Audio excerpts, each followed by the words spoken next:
Hello traders, Forex market situation update. We're back. It's Thursday today, April 8th.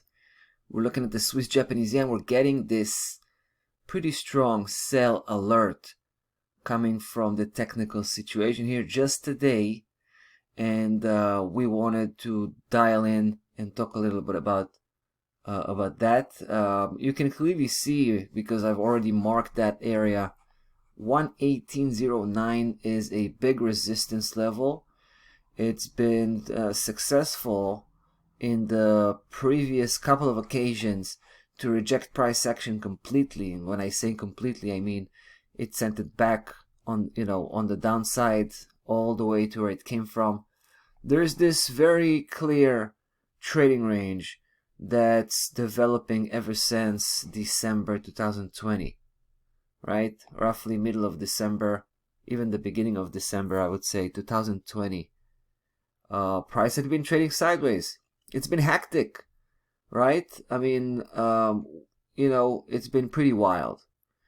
And even though you might be saying, wait a minute, but 118.09 had been broken before, so why should we trust it, right? But I'm going to show you how this little blip ended up from a weekly perspective. Check this out. As you can see, it didn't really caved in at no point, right? It actually rejected price action very successfully every single time it approached, including this week. Unbelievable. Again, check this out. It's coming back down, and we're as you can imagine, as you can guess, we believe we're going to have a downside reversal at this point. We think we're looking at a big time tipping point, potentially speaking, of course, as long as price remains below 118.09. We think it's more likely that we'll start to turn around and head back to 116.49. And that's where we're going to be aiming at, right? That's going to be our primary target. Mind you, we do have a couple of secondary targets. The first one, 117.33, probably a good spot to take some profit off the table at that point. And then we got 116.73, which is another one. Eventually 116.49 is final destination with this pending trading opportunity. Now I'm saying it's a pending trading opportunity, not because it's not ripe, it's not ready to engage with. But we actually wanted to have this day, closing out without taking any action. We want to make sure price is going to be closing out negatively. It would just, raise the chances that we're really going to catch that tipping point. Because there's a chance that by the end of the day today, it's actually going to come back up again and then starts to break out.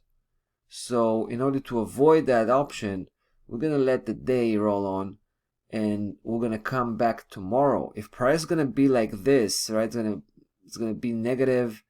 It's going to keep it's just going to keep itself inside after spiking that level twice, right? I mean, yesterday and today. Then we'll come back tomorrow fresh and we'll pull the trigger.